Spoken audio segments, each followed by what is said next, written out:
Friends, मैं हूं sir Salman. मैं आप लोगों को बताऊंगा अब principle of accounting inter commerce का जो टॉपिक है उसके बारे में तफसील से। बेसिक्स को हम स्टार्ट करेंगे और बेसिक से मैं आप लोगों को समझाना स्टार्ट करूंगा। सबसे पहले तो मैं शुक्रगुजार हूं कि सर कौसैन का कि उन्होंने मुझे चांस दिया आप लोगों को पढ़ाने के लिए।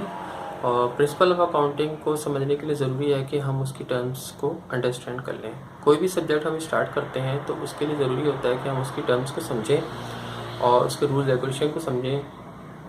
तो हमारे लिए इजी हो जाता है कि हम उसको आगे फर्दर जो है वो चला सकते हैं, आगे फर्दर हम उसको डीपली अंडरस्टैंड कर सकते हैं। तो बेसिक्स से हम स्टार्ट करते हैं। तो आइए आप लोग मेरे लैपटॉप की तरफ चलें, मैं आप लोगों को समझाता हूँ कि प्रिंसिपल ऑफ अकाउंटिंग क्या है, इसकी बेसिक्स क्या हैं, इसके रूल रेगुलेशन क्या हैं। आइए जी स्टार्ट। स्टूडेंट, तो प्रिंसिपल ऑफ अकाउंटिंग अकाउंटिंग क्या होती है?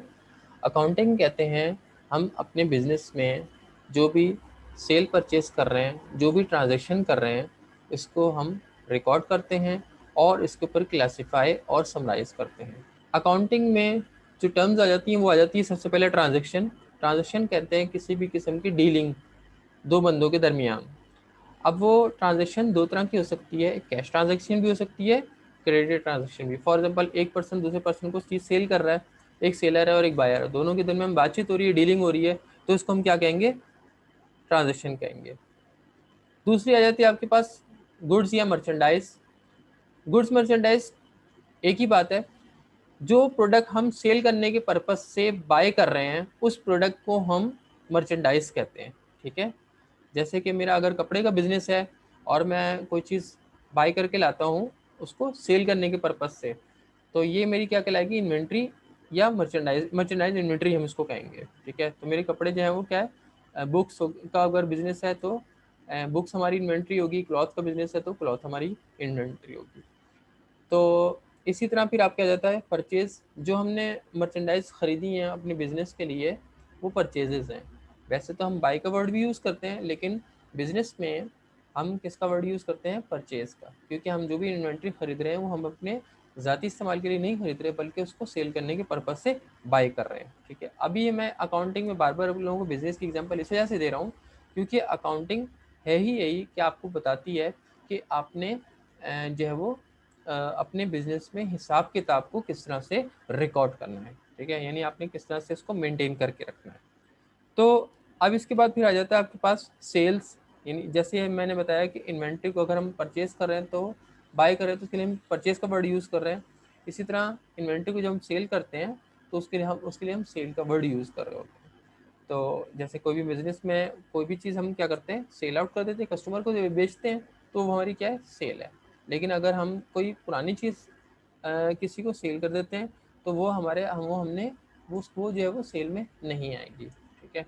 उसको हम उसी नाम से रिकॉर्ड करेंगे, ये नहीं लिखेंगे। एक्सपेंसेस देखिए, दुनिया में हर तरह की बिजनेस चलाए जा रहे हैं।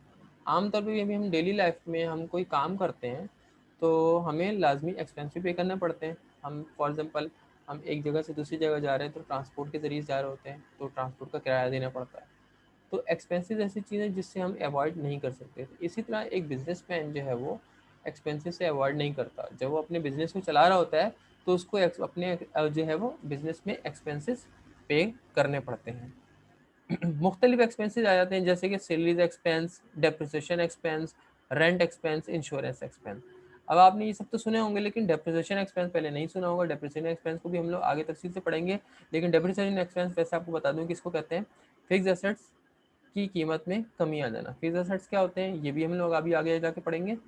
अब सबसे पहले हम लोग पढ़ते हैं, स्टार्ट करते हैं हेड ऑफ अकाउंट्स, जो कि अकाउंटिंग की बेस है। ठीक है। हेड ऑफ अकाउंट मीन्स के ये अकाउंटिंग के हेड हैं। ठीक है। यानी ये समझ लेंगे अकाउंटिंग इनके ऊपर बेस कर रही होती है, जिसमें कि सबसे पहले आपके पास आ जाता है असेट्स, लायबिलिटीज, कैपिटल और एक्सपेंडिचर और रेवेन्यू। असेट्स कहते हैं ऐसी वैल्यूएबल थिंग्स जिसकी मदद से हम अपने बिजनेस को चला रहे हों। जैसे कि हम डेली लाइफ में खाना खाते हैं, पानी पीते हैं, जिससे हम क्या करते हैं? जिंदा रहते हैं। यानी हमारी लाइफ चल रही है किसकी वजह से? खाने की वजह से। इसी तरह बिजनेस की जो लाइफ है वो किसकी वजह से चल रही होगी? असेट्स की वजह से चल रही होगी। असेट्स जो हैं वो दो किस्म के हो जाते हैं, करंट असेट्स और फिक्स असेट्स। इसको आप अभी आगे तफसील से पढ़ते हैं। तो असेट्स आपके जो है वो करंट असेट्स और फिक्स असेट्स आ जाते हैं। तो असेट्स कोई भी वैसी वैल्यूएबल थिंग है जो कि बिजनेस को चलाने के लिए ज़रूरी है, ठीक है। नंबर 2 आ जाता है लायबिलिटीज़। अब मैंने बताया कि हम पाकिस्तान में ख़ास तौर से अगर कोई बिज़नेस कर रहे हैं तो हम सेल परचेज अक्सर ऐसा होता है कि हम उधार पे कर रहे होते हैं, ज़रूरी नहीं कि कैश पे कर रहे हो। तो अगर हमने किसी से उधार लिया हुआ है, यानी उधार पे प्रोडक्ट को बाय किया है, गुड्स मर्चेंडाइज इन्वेंट्री को हमने बाय किया है उधार पर, तो ये हमारी क्या लायबिलिटी है, ठीक है, जिसको भी आगे आगे हम तफसील से पढ़ेंगे करंट लायबिलिटीज़ और लॉन्ग टर्म लायबिलिटीज़ के बारे में। इसकी भी दो किस्म है, इसकी भी 2 टाइप्स हैं, करंट लायबिलिटीज़ और लॉन्ग टर्म लायबिलिटीज़। इसके अलावा कैपिटल आ जाता है। कैपिटल कहते हैं हम बिजनेस में जो पैसा मैं इन्वेस्ट कर रहा हूँ, बीइंग अ बिजनेसमैन, तो ये मेरा क्या है, कैपिटल है। इसके बाद फिर एक्सपेंडिचर। एक्सपेंडिचर जैसा कि हमने जिक्र किया था, एक्सपेंसेस होते हैं, ठीक है, जो कि हम बिजनेस में पे कर रहे होते हैं, अपने बिजनेस को चलाने के लिए हमारे पास ये ज़रूरी है। उसके बाद रेवेन्यू। रेवेन्यू हम कहते हैं अकाउंटिंग में, रेवेन्यू कहते हैं हम सेल्स को, ठीक है, या हर उस एक्टिविटी को जिसके परफॉर्म करने से हमारे पास, हमारे हाथ में कैश आए, ठीक है। असेट्स जैसे कि मैंने बताया कि दो किस्म के हैं, करंट असेट्स और फिक्स असेट्स। करंट असेट्स को हम ऑपरेटिंग असेट्स भी कहते हैं, याद रहे, करंट असेट्स को हम ऑपरेटिंग असेट्स भी कहते हैं। करंट असेट्स की जब हम बात करते हैं तो आपके पास कैश और इन्वेंट्रीज वगैरह आ जाती हैं, जैसे कि कैश इन हैंड। बिजनेस अगर हम चला रहे हैं, जैसे कि मैंने बताया कि असेट्स हमारे लिए ज़रूरी होते हैं, जिसमें सबसे पहले आ जाता है करंट असेट्स। ये तो और ज़्यादा ज़रूरी है क्योंकि डेली बेसिस पे हमें इसकी ज़रूरत पड़ती है। आप कोई दुकान भी अगर चला रहे हैं तो आपके जो है वो काउंटर पे जो है वो दराज में कैश लाजमी कुछ ना कुछ रखा हुआ होगा, ताकि आप कस्टमर आए तो आप उसको रिटर्न में पैसे बकाया पैसे वापस दे सको। तो कैश की हमें नीड होती है, ठीक है। कैश जो बिजनेसमैन के हाथ में है वो कैश इन हैंड है, यानी बिजनेस के अंदर मौजूद है। और जो पैसा, अगर जैसे हर बिजनेसमैन सारे पैसे अपने दुकान में या फैक्ट्री में नहीं रखता है, अक्सर लोग ऐसा होता है कि ज़्यादातर बल्कि जो है वो लोग बैंक में जमा करा रहे होते हैं। तो बैंक में जो हमारा पैसा रखा है वो भी कैश है। बस ये सब जो है वो हमारे क्या है, करंट असेट्स हैं। और अकाउंट रिसीवेबल हो गया, बिल रिसीवेबल हो गया। अकाउंट रिसीवेबल क्या है, जैसे मैंने बताया कि हम क्रेडिट ट्रांजेक्शन भी करते हैं कैश ट्रांजेक्शन के अलावा। तो कैश ट्रांजेक्शन जब हम कर रहे होते हैं, क्रेडिट ट्रांजेक्शन जब हम करते हैं तो हमें कस्टमर से पैसे लेने हैं, मीन्स के हमने कस्टमर को उधार पे सेल की, ठीक है। परचेजिंग की बात अभी यहाँ पे नहीं हो रही, सेल मैंने की, तो मुझे कस्टमर ने कहा कि भाई मैं पैसे जब नेक्स्ट मंथ पे करूँगा, अभी वो नहीं दे रहा, तो ये क्या है मेरे लिए, अकाउंट रिसीवेबल है। मीन्स के वो अकाउंट जिसमें मुझे पैसे लेने हैं। जैसे कि मैंने बताया कि हम हेड ऑफ अकाउंट को पढ़ रहे हैं, जो कि हमने 5 पढ़े, head of account, asset, liability, capital, expenditure, revenue. आप लोग इसको इस तरह से भी याद कर सकते हैं, ALCER, ulcer, assets, liability, capital, expenditure और रेवेन्यू, ठीक है। तो अकाउंट्स की बात हो रही थी। अकाउंट्स मीन्स के वो पैसे या वो अकाउंट्स के जो कि हमने पैसे लेने हैं, कस्टमर से पैसे लेने हैं, वसूल करने हैं।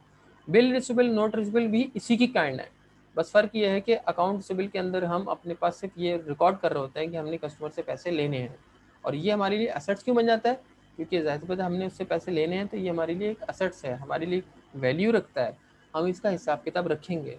मैंने बताया ना कि हर वो चीज़ जो वैल्यू रखती है बिजनेस में और जो बिजनेस को चलाने के लिए ज़रूरी है, वो आपके पास करंट असेट्स होते हैं, जिसमें करंट असेट और फिक्स असेट्स होते हैं। अच्छा, बिल रिसिबल, नोट रिसिबल में फ़र्क ये होता है कि बिल रिसिबल में हम बिल ऑफ एक्सचेंज साइन करवा लेते हैं कस्टमर से, ताकि, और बैंक उसका जिम्मेदार होता है कि बैंक उस डेट को हमें पैसे दे देगा। नोट रिसिबल में क्या होता है, प्रोमिसरी नोट हम साइन करवाते हैं, और प्रोमिसरी नोट गवर्नमेंट का स्टैम्प पेपर की तरह होता है, और जिसमें जो है वो ये भी गिवन होता है कि कस्टमर इस तारीख को पैसे दे देगा, अगर इस तारीख को पैसे नहीं देता, जो सर्टेन डेट है उस तक नहीं देता, तो उसको इंटरेस्ट भी पे करना पड़ेगा उसके ऊपर। इसके अलावा फिर आ जाती है ऑफिस सप्लाईज। बिजनेस को चलाने के लिए हमें और स्टेशनरी वगैरह की जरूरत पड़ती है, फाइलों की जरूरत पड़ती है, वो ऑफिस सप्लाईज में जाती है। दूसरी आ जाती, इसके अलावा आ जाता है प्रीपेड्स भी ना। प्रीपेड्स मैंने लिखा नहीं है, प्रीपेड्स कहते हैं वो एक्सपेंसेस जो हमने एडवांस में किसको पे कर दिए हैं, ठीक है। जैसे फॉर एग्जांपल मैंने कोई घर किराए पे लिया, तो मैंने 6 महीने का रेंट एडवांस में पे कर दिया, मीन्स पहले से पे कर दिया, तो अब मुझे मंथली एक्सपेंस पे नहीं करना पड़ेगा। तो ऐसा एक्सपेंस जो कि मैं एडवांस में पे कर दूं, पहले से पे कर दूं, उसको हम प्रीपेड्स कहते हैं, प्रीपेड्स भी करंट एसेट्स होते हैं क्योंकि ये भी हमारे लिए वैल्यू रखते हैं। फिर दूसरा आ जाता है आपके पास फिक्स एसेट्स। फिक्स एसेट्स ये है वो आपके पास building, plant machinery, furniture, fixture, office equipment, land वगैरह आ जाते हैं। फिक्स एसेट को फिक्स एसेट्स क्यों कहा जा रहा होता है? क्योंकि ये एक ही दफ़ा हम अपने बिजनेस में फिक्स कर रहे होते हैं, ठीक है।